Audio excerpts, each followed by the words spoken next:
کیا ہوگا اگر ہم آپ کو بتائیں کہ صبح کے چائے کے کپ کا سکون فضائی حملے کے سائرن کی آواز سے متاثر ہو سکتا ہے۔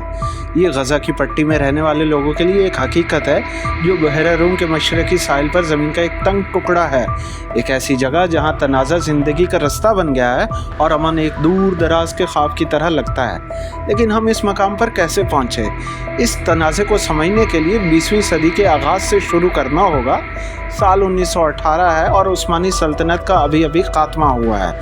برطانیہ نے فلسطین کا کنٹرول سنبھال لیا ہے، جس میں وہ علاقے بھی شامل ہیں جو اب غزہ کی پٹی کے نام سے جانے جاتے ہیں۔ 1947 میں اقوام متحدہ نے فلسطین کو یہودی اور عرب ریاستوں میں تقسیم کرنے کے لیے تقسیم کا منصوبہ پیش کیا۔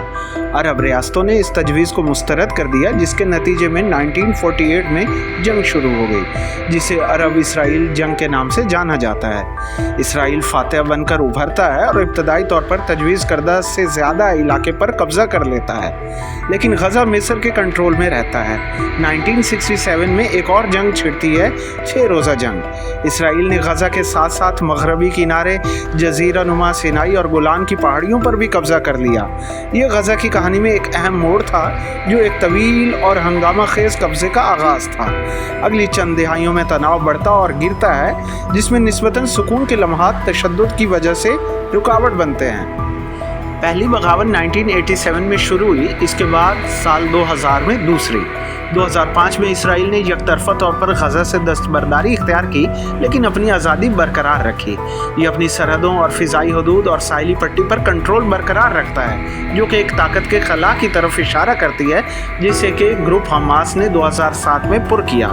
اس کے بعد سے متعدد جنگوں اور فوجی کارروائیوں کے ساتھ تنازع بڑھتا گیا۔ 2014 میں 2000 سے زیادہ غزہ اور 73 اسرائیلی اپنی جانوں سے ہاتھ دھو بیٹھے۔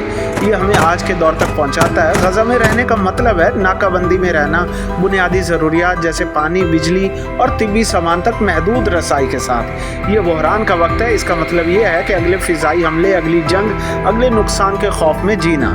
لیکن یہ سب مایوسی کے بارے میں نہیں ہے۔ تنازعات کی اس کہانی میں لچک اور امید کی کہانیاں بھی ہیں۔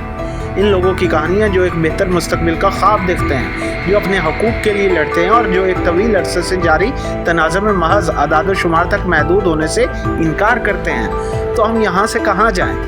جواب آپ کے پاس ہے۔ غزہ تنازع کے بارے میں خود کو آگاہ کریں، صرف ہیڈ لائنز کو قبول نہ کریں، مزید گہرائی میں جائیں، اور ایک بار جب آپ نے یہ کر لیا تو جو کچھ آپ نے سیکھا ہے اسے شیئر کریں، کیونکہ مستقبل کی طرف پہلا قدم لڑنا ہے۔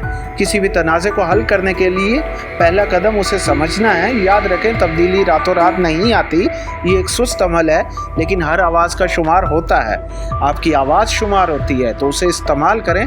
غزہ فلسطین کے لیے آواز اٹھائیں۔ ویڈیو کو لائک کریں اور شیئر کریں، چینل کو سبسکرائب کریں۔ Thank you.